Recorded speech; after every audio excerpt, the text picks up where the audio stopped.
Good afternoon and welcome back to the podcast. I hope you're having a phenomenal weekend as we look ahead to one of the less eagerly awaited Manchester United derbies in a long while. I don't know about you, but something in the air tells me this one's not as hyped up as it usually is. Probably something to do with the coronavirus. But anyways, football must go on, and I think there is no game on the calendar that gets people up like this one.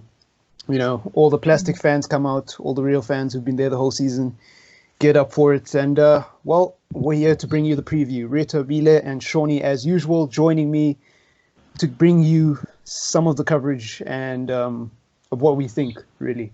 So please leave a like. Please do consider subscribing. And without any further ado, let's get into the show. How up for it are you guys in this game, or are you feeling a bit nervous? Nah, the only thing I'm feeling is sick from the coronavirus. But anyways, I'm really up for it. I'm super excited. Derby Day is always special to me. Obviously, I get more gassed up for Liverpool, but, United versus City is definitely a big game. And I'm super excited. I'm feeling good about it as well. Yeah. I was about to say that maybe Liverpool United is the game that gets people up, but this one's also exciting, and I'm very excited. I'm also quite excited because I think we have a good chance. We're in really good form, and I believe, especially with Laporte out, I'm not sure if he's back, I don't think so, but especially with Laporte out and that fragile defense of Man City, I think we have a good chance of winning this game. Well, that's a bold statement. Any news on Aaron Wan-Bissaka and Harry Maguire on their fitness for this game? I didn't see anything personally. I think Wan-Bissaka could play. Maguire, being Maguire and Manchester United, he could probably rush himself back. Force himself back. But yeah, I haven't heard anything that's saying they will 100% be in this game. The last news I heard from Maguire is that he won't be ready, but that was the last press conference, not the one that just came out. So I'm not entirely sure on that. Disappointed to hear about Maguire because, just before we get into the derby and all the discussions, it's a well-known fact if anybody watched the press conference, so I'm not making this up, that Ole Gunnar Solskjaer was asked about Harry Maguire, and he did say that I was planning to play him, but then he got injured, so my hands were tied. And I was just disappointed when I heard that, because I was like, it's one thing when a player gets injured and then you give the manager the benefit of the doubt and you can go, you know what, maybe we should give him the benefit. It's another thing when the manager comes out and admits, I was planning on playing him anyways, and then he got injured, and that's the only reason. I'm not even resting him, actually. I just can't play him because he's injured. What do you guys think of that? Are you as annoyed at that as I am? I was annoyed, but I think the injury was he rolled his ankle, so I don't know if that was, just on his way to the game or, just at home or something. He could have just been out of the blue. But I am annoyed. I think that if it was a knock and Maguire wasn't feeling 100% and Oli still wanted to play him, then I would be really annoyed. But I can't prove that it was. The thing is, right, like, but just before you answer it, the thing is, right, I get that. I'm not blaming Ole Gunnar Solskjaer for Maguire's injury. I'm blaming Ole Gunnar Solskjaer for admitting to wanting to play a strong team when he could have rested people. That's what I'm blaming him for. Like, even if Maguire wasn't injured and he played in that game and he didn't get injured, I'd still be upset because I'm like, why are you playing him? I still don't know why Fred played a full 90 minutes. I'm still actually low-key mad that Fred is going to play again today and might get injured, but, tomorrow. Yeah. Look, looking at it from Ole's point of view, I don't think he trusts Lindelof and Bailly. And based on past evidence, maybe he has reason to, but I thought they did well in that game. But it is still annoying. I mean, at the end of the day, you can't think short-term like that. We have so many tournaments, we have so many games. One can say the league and the Europa League are more important. And rotation needs to happen. Just needs to happen. If you can't rotate against Derby, when are you going to rotate? If you can't rotate against Derby County, when are you going to rotate? You know what I mean? Like, it's just with the games that have coming up, it's probably the best chance for us to rotate. It is. It was rather. So just interesting. But let's not turn this into the negative show. Let's not turn this into the Ollie out show. Let's turn this into it's the Manchester Derby weekend show, and we're excited and positive about it. Look, just really quickly, I'm not really sure of our chances in this game. I don't know how we'll set up. I think we're going to play a back five, but you never know with Manchester United.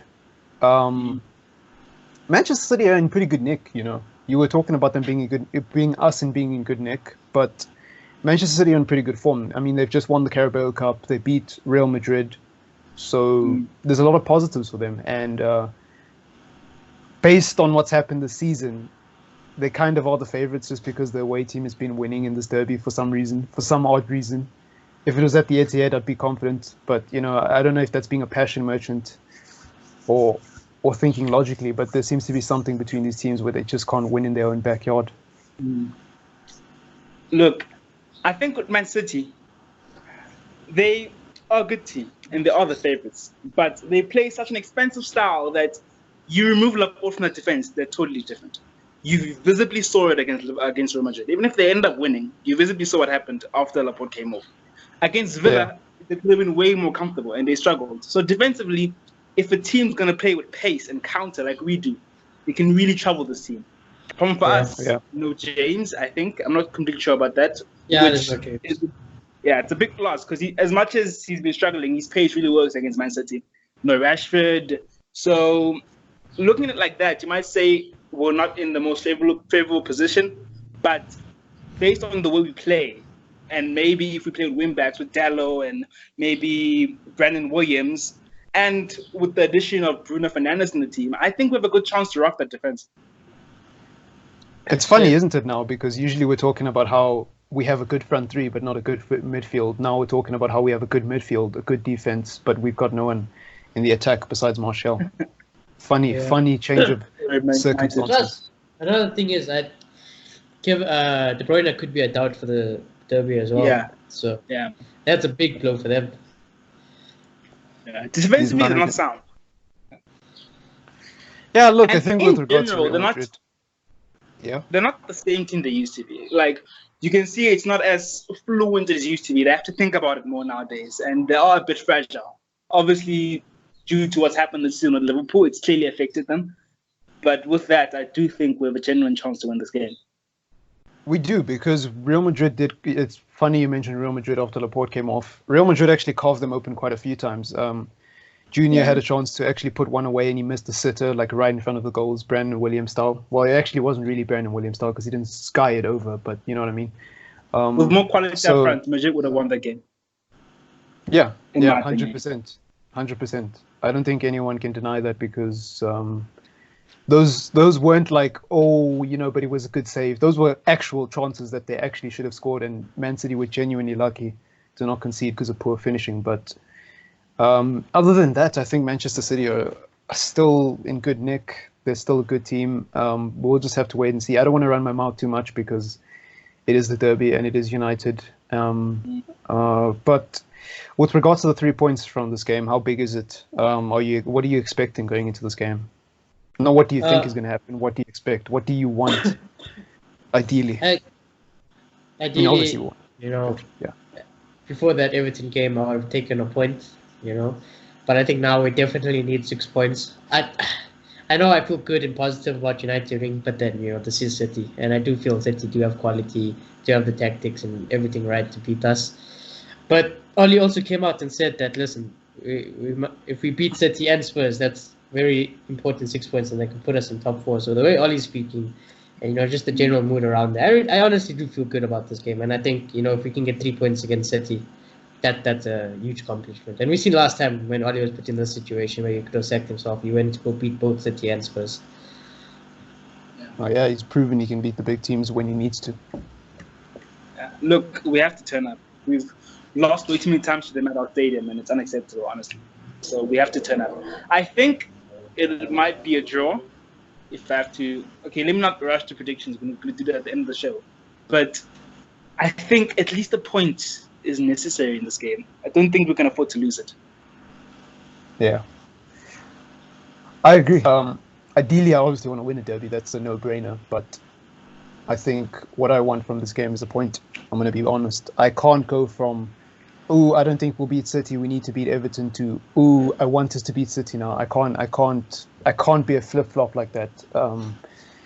No matter what happened in the Everton game, this was always going to be a hard game, and this doesn't suddenly become an easier game because we didn't do well against Everton. It's still as hard as it would have been anyways. I suppose now there's just more pressure. Well, actually, there isn't more pressure because we're the ones saying this is what should happen, I think in the dressing room at the moment, they understand where they want to go and what they need to do, or at least half of them. And I think with the way Ole Gunnar Solskjaer is speaking right now, he recognizes that there will be multiple opportunities to get into top four, and he wants to take them. He's not being complacent about it, which is a good thing. But I think I think, look, I'm not too bothered about the result in this game from a logical point of view. Emotionally, I'm very involved because it's a derby, but from a logical point of view, I feel like Chelsea are going to continue to slip up. I feel like Leicester don't have top three on lockdown. I think they will start to be inconsistent. I mean, they already are, but they might start to drop off a little bit more. So they could potentially pull themselves into a bit of a scuffle with Chelsea. I don't rate Spurs at the moment because they've, not just because I'm being Mourinho out or anything, he genuinely lost to Norwich and Wolves in the same week, and then to Chelsea before that. So, you know, when I look around us on this log, it gives me confidence because I know there's going to be more opportunities. And based on the form we've picked up in the last 9 games, if we can draw against City, that's 10 games unbeaten. I'll still be sat here saying, you know what, we should have beat Everton. We should have gotten we could have gotten a better result against City, depending on how we play. But for what it's worth, you know, it's not that bad. It's not that bad at the moment, and I'm willing to wait just a little bit longer just to see what happens beyond this game. That's where I'm at mentally as a United fan. But if you disagree, I've got no problems with that. Let us know in the comments down below. But yeah, predict XI. Back 5, nothing. Back 5, yeah. I think everyone expects that. Just quickly, actually, I should have actually mentioned this before the Predict XI, but what do you think of the Lingard video? I think it's important that we talk about that. The Lingard video, if you don't know and you listen to the show, there's basically a video going viral of Lingard getting, I think heckled is a very polite word, outside the bus. Like standing directly outside the bus while the players were going in. There were people using vulgar language and telling Jesse Lingard how crap he is, and just want to know what you guys think of that. I mean, I thought, you know, what the other guys saying could be Derby fans, you know, that is a possibility. But let's just say that it was United fans, you know. I think, you know, it's a bit wrong to do it in person, especially there. And, you know, just, you know, how they approached it. Like, you know, it's one thing abusing him and, you know, saying and criticizing how bad he's been this season and until for a long time. But then again, I'm also at that point, like I said, like, you know, this is what we expect from Lingard. You know, I don't even blame him at this point because it's not him that's there, like saying that I want to play. All he keeps on picking him. These things happen. Yeah. And, you know, it's just one of those things. I think it's wrong. Obviously, I've had my share, obviously, in the past of what I said to Lingard. But yeah, you know, the man, he came out with personal problems. You know, he doesn't need this anymore. You know, we've been there, we've done that. I think it needs to calm down a bit now. Yeah. It's disgusting. That's abuse.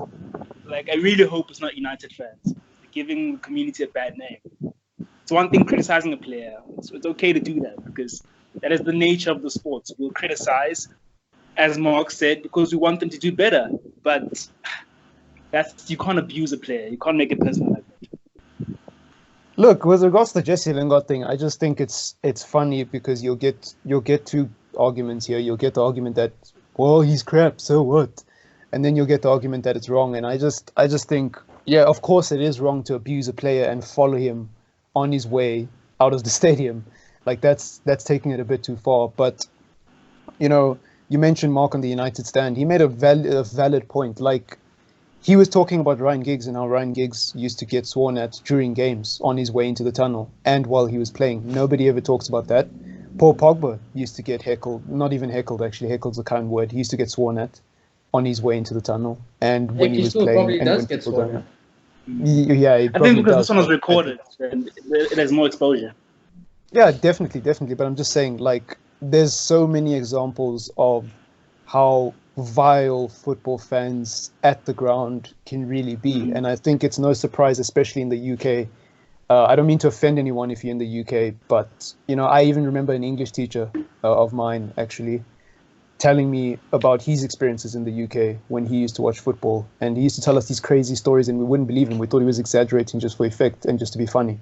But no, like they're actually crazy, and it's not even in the UK. Look at what they did to Gareth Bale's car. You know, at Barcelona and Real Madrid, mate, you can be second and they'll be freaking breaking your windows and stuff. So it's crazy. It's crazy. And I think it's funny that this whole thing has been blown out of proportion. Like, yeah, swearing at a player and heckling him and abusing him on the way to the bus is a bad thing. But in context of football, I've heard and seen of far worse this week. And I think there needs to be a bigger discussion had. And I think this is bigger than Jesse Lingard, because he can't be the only player who's going through this. Like, this is not the first time this is happening. What happened to, I don't know if you guys seen what happened to Eric Dyer as well at Tottenham. Yeah, I was about to say that. I didn't actually. What happened? Can you guys explain the video to me? Because I haven't actually watched the video. So supposedly the story is like, you know, after the game or whatever, Eric Dyer was there by the fans and his brother was in the crowd.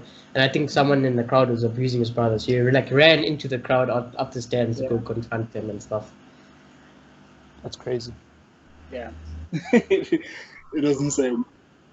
Yeah, like, look, man, like, you know, I'll be the first to put my hand up and say that I've always criticized football fans, even though I'm a football fan myself, because I think football fans are too emotional and too reactionary. You know, I've always told people, you know, have your opinion, say whatever you want in the heat of the moment, but, you know, you've got to learn to separate your expectations from the reality of the situation.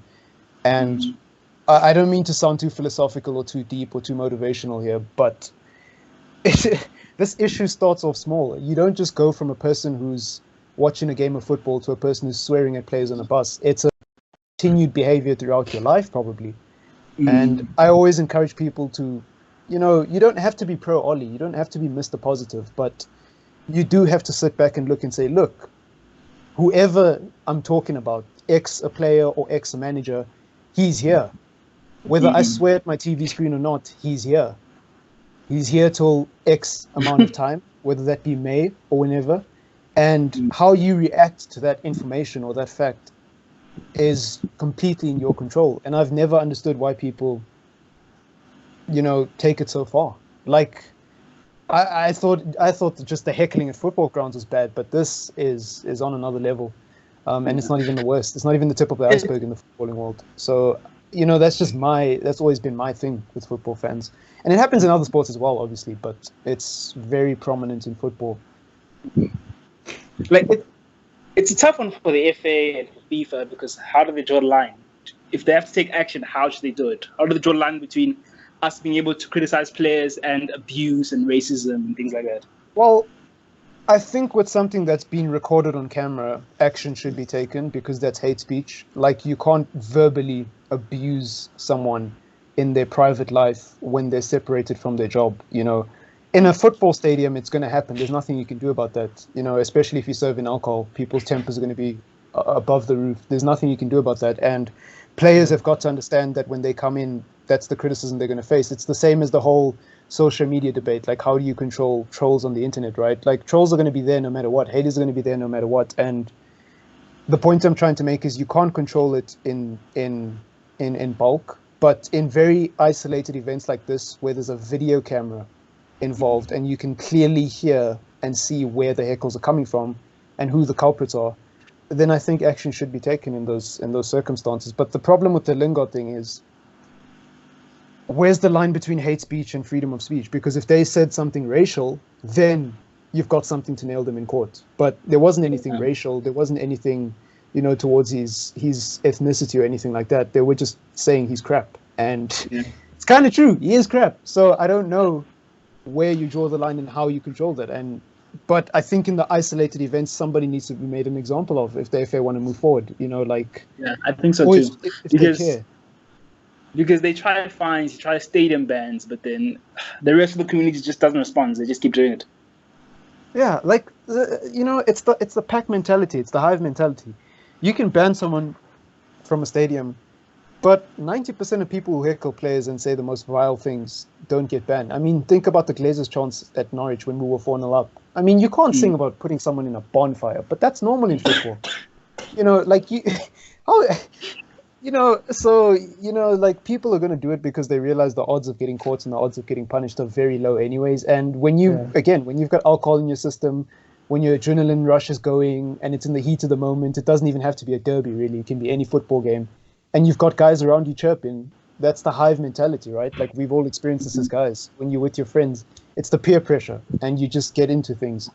And the sad thing is about football fans is they carry this toxicity throughout wherever they go. You hear it in the fan cams sometimes, you hear it on social media a lot. And I think that's where the problem comes. Like, I know this is a controversial thing to say, but I think in the stadium, there's really nothing you can do about it. Like, if you want to be a professional footballer at the highest level, you're going to have to get used to it. But outside of that, there really needs to be a solution, and somebody needs to be made an example of, because it's wrong. Yeah. It is. Like the guy's on his way home. You had your chance to say whatever you wanted to say to him. He's going home. Like, he's not even in a Manchester United kit. He's going home. He's in a tracksuit. He's not even on duty anymore. So it's crazy. It's crazy. I don't know. I'm mind blown by it. But anyways, that's that. I think we're all in agreement about it. Looking at the predicted XI, I haven't really got much to say about it, except for the fact that Lindelof playing in the center of a back five does give me a bit of anxiety, and I'm pro Lindelof. But it does give me anxiety because I don't think Lindelof is very commanding. I think he's a very, what's the right word? I don't know if you guys will agree with this, but he's not the kind of player to lead a back four. He's more a defender who's good at being told what he needs to do and just kind of does his own thing. But I've never seen Lindelof as the guy to say, hey, mark him, you mark him. So I feel like being in the middle of a back three is a bit much. But I don't know what else he can do without Maguire there. It's going to be an interesting one. I think if Maguire's not there, it'll definitely be like that. But I worry about us going forward. I really do. Especially, I just hope we can get more from Wan-Bissaka.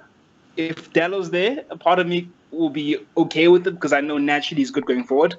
Williams will always be productive going forward. And then not playing a 3 worries me, to be honest, because we've tried. The only time we looked extremely productive against Man City is when we played a 3 and we really threatened Kyle Walker and I think Angelino. We really threatened our fullbacks because they tend to lose it and tend to tuck in and it kind of confuses them. So I feel like if we had more width, we could really threaten these guys because they struggle defensively. I worry about how productive we'll be in attack. I've always been against this formation, but I'm not going to put my... Oh my god. Helicopter right now, really?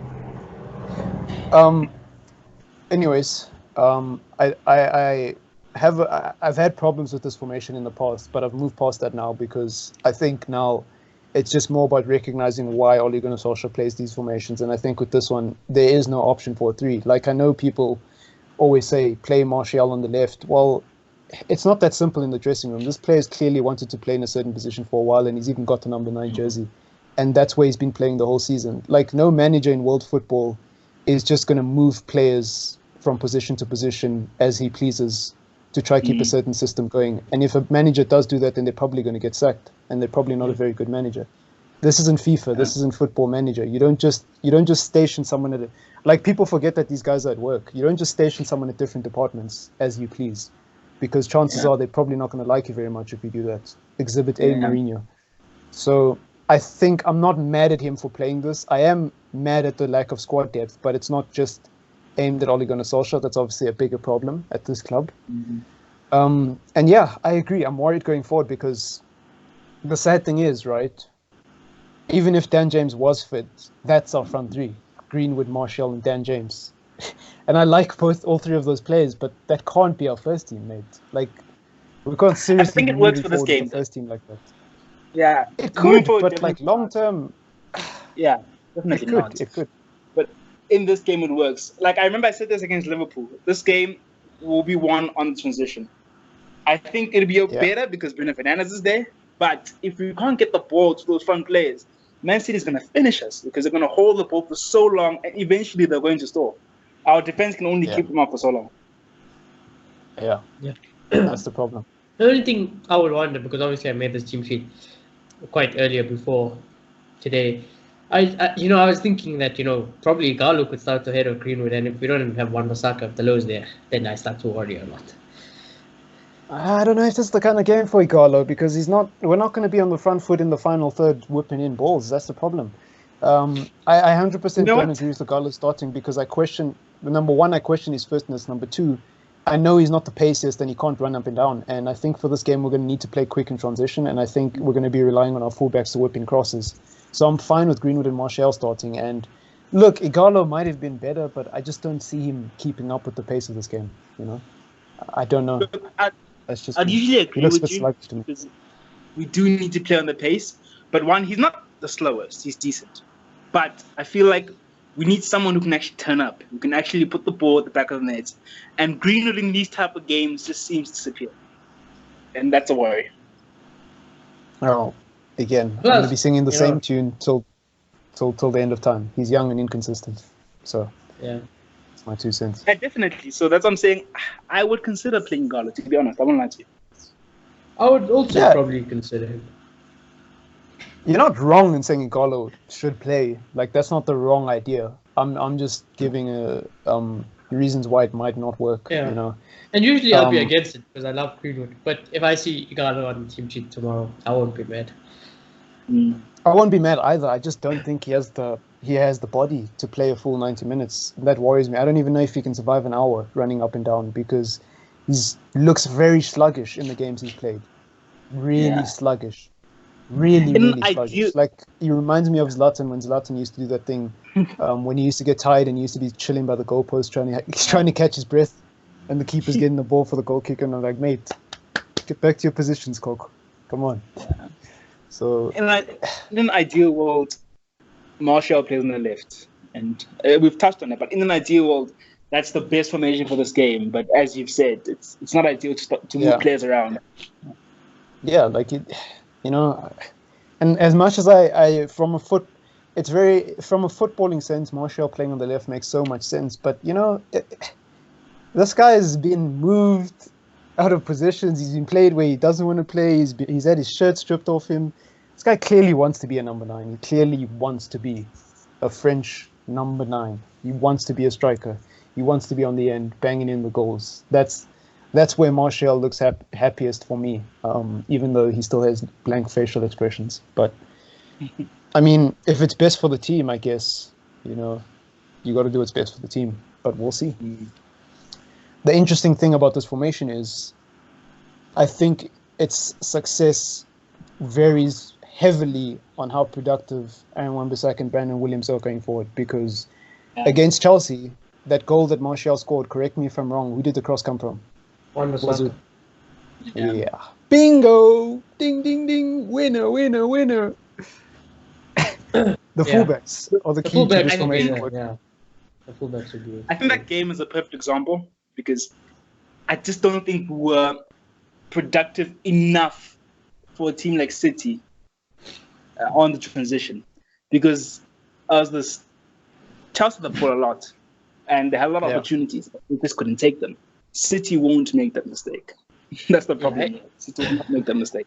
That's true, but the thing is, with regards to Manchester City, they don't play exactly the same way as Chelsea. So, and I've seen us defend very well against City, so I'm not worried about that. Like, if City come, they turn up, they score, cool. But I've watched City bottle 4 chances in a row at the Etihad and then go on and lose the game. So I'm not worried about the ifs and buts of if City's better than Chelsea, then they might do this, because the reality is we've beat these guys 3 times this season or twice this season. So I'm not too worried about, like, I know how good City are going forward, but I'm not too worried about that. Like, that, it is what it is, dog. It is what it is. But I trust my defense. Second most clean sheets in Europe, by the way. I think my biggest concern is we will see, this midfield will get tested this weekend. We will see what Manchester United can do when they have the ball. Because before, when we were playing in transition and we were playing counter-attacking football, and some people think we still are, it was very clear what the plan was. Get it to James, get it to Rashford, get it to Martial, cut in, take a shot, score, park the bus. Now we have Bruno. Fred is in form. McTominay is coming back into the team. Matic is in form. Pogba's on the cusp of coming back. So we have a midfield that can be productive. I know a lot of people don't want to hear this, but the first half at Goodison Park, Pep Guardiola said it himself actually when he was asked in a press conference. So take that with a pinch of salt. Manchester United played well. They looked like an aggressive attacking team in that first half. They weren't sitting back. So I think our midfield is productive enough to create chances. I just worry about whether or not we have any teeth in the final third. And the thing is, you're 100% right about Chelsea not being ruthless in attack, but I want to ask you, what do you think of City's defense? Do you think it's that much better than Chelsea that we won't get a moment where Wan-Bissaka is able to whip one in and Martial can make a run for it? We will, but I'll use the game at Old Trafford in the Carabao Cup as an example of what happens when we don't have good transition. Like, we can threaten them here and there, but if we just don't do it enough, and City end up scoring. And that's what happened in that game. They held the ball so long because what happened at Etihad when we won? They'd hold the ball. When we got it, it was 1-2. We're in the 18 area. We couldn't do that in that game, and we didn't threaten them at all.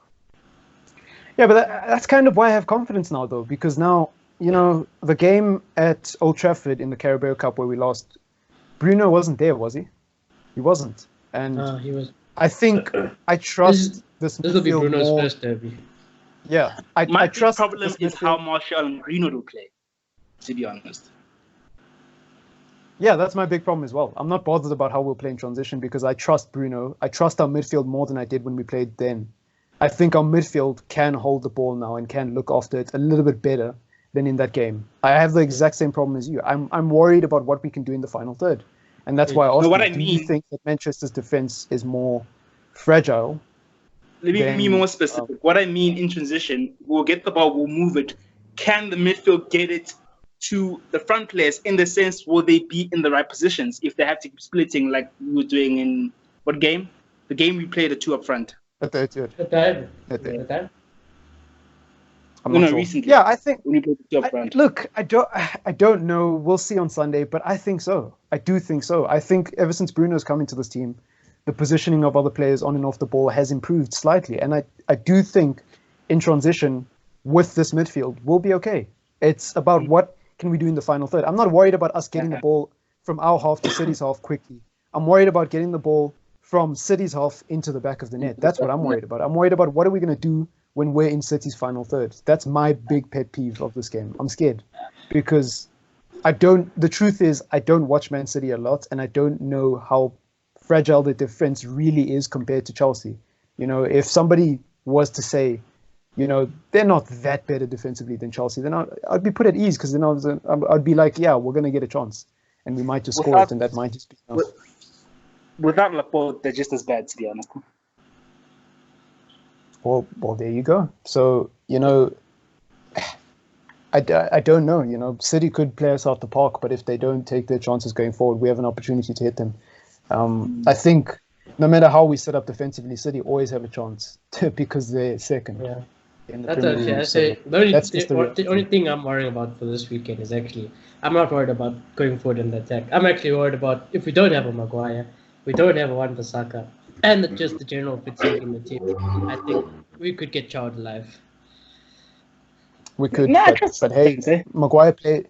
I trust him as well, but like Maguire played it in Old Trafford and we got run over there. So a lot of his mentality, like Lindelof and Bailly played bad last season because of the mentality in the dressing room and the mentality of the back line. Now with Maguire and us having so many clean sheets, I feel like even without Maguire playing, they'll still put in a decent shift. Yeah, the only reason I have concerns about Lindelof is because I've never seen him play in the middle of a back three. But beyond that, yeah, I'm not scared. I've always said that we'll never lose a game because Ollie picked Lindelof over Maguire or because Ollie picked Bailly over Lindelof or because Ollie picked Lindelof over Bailly. I think those three defenders are solid on their own. And I think no matter who we pick out of those three, we'll be fine. And they're going to make mistakes eventually, regardless of who we pick. So I wouldn't focus too much on that. And I think I would also say that there's healthy competition in the team in some positions now. So maybe that will bring out the best in players in games like this. Like, look at Williams. When is the last time he played? So he'll want to prove a point when he comes on. Wan-Bissaka doesn't really have a point to prove, but going forward, Delo has something to offer that he doesn't. So he also needs to work on it, And Wan-Bissaka seems like the kind of player who gets up for these games. Bailey will also want to get himself back in the team. This guy's been out for a long time, and he loves his football, and he's up for a tackle. Shaw, I don't need to say anything about Shaw. He's been flawless since he started playing in the back five. So the only weak link there is Lindelof's ability to lead the team, and we'll just have to wait and see how he does it. Because when you're in the middle of a back five, you're effectively the guy who has to cover up for everybody else's mistakes while still guarding the middle. And I don't know if Lindelof strikes me as the kind of guy to take accountability for situations. He always strikes me as the kind of guy who's trying to run away from the ball when it's heated. So we'll just have to see. But again, if Man City score, they score, bro. Like they will score if they want to score because they're just that good. I wouldn't be too bothered and too mad at our defense. It's about how we can respond going forward, because we could defend well for 75 minutes and then still lose because we did nothing going forward. That could happen. Yeah. How would you guys feel if you played the Diamond? Nope. I would have been not in this game. Yeah. My opinion on the Diamond is not going to change, man. Like, even if he plays the Diamond and he goes on to have it as a successful formation between now and May, I'll put up my hands in May and say, look, I was wrong about the Diamond. But again, my opinion is not changing. I don't care what formation he plays. If he plays a new formation on Sunday, I'm going to be annoyed. Why? Like, why play a new system this late in the season and expect your? It's just no. It's not preseason, mate. It's not the Asia tour or the Tour of America. It's a serious competitive game, and the team that has struggled the whole season, you're just going to give them a completely new blueprint and expect them to win. I don't get it. It would actually make me more confused, to be honest, because Ole Gunnar Solskjaer doesn't strike me as the guy who takes risks, so I don't understand why he's changing formations all of a sudden. It's just the wrong game to be experimenting. We've only seen it for one game. It just wouldn't make sense against City. Yeah, no, let's not play the Diamond. If we played a Diamond and Pogba was fit, on the other hand, that's a different discussion, because then a lot of people will say, what if he was just trying to fit Pogba in the team without kicking someone? And I'd be on board with that, because, I said it to Shawnee in the podcast yesterday in the afternoon that I don't think any player should just walk straight back into the team when the team is doing well. Like, if a team is doing poorly and a player who comes back from injury is clearly better, gets in, no problems, because the team is performing poorly. But if there's players who've genuinely picked up good form and are the reason why we are here today and we aren't worse off, I think it's very rude to just pull them out of the team and be like, okay, mate, your job's done. Go back to being a bench warmer, even though you've proven that you're worthy of playing every week. But that Pogba's not fit, and that's not the case. So it's the point. I'm really looking forward to seeing him play this game. Yeah. It is what it is, man. It is what it is. But hey, we have Bruno, so that's a positive. Score predictions. I think United will win it 2-1. But like I said, if we don't have Wan-Bissaka and Maguire, I think we'll probably lose. I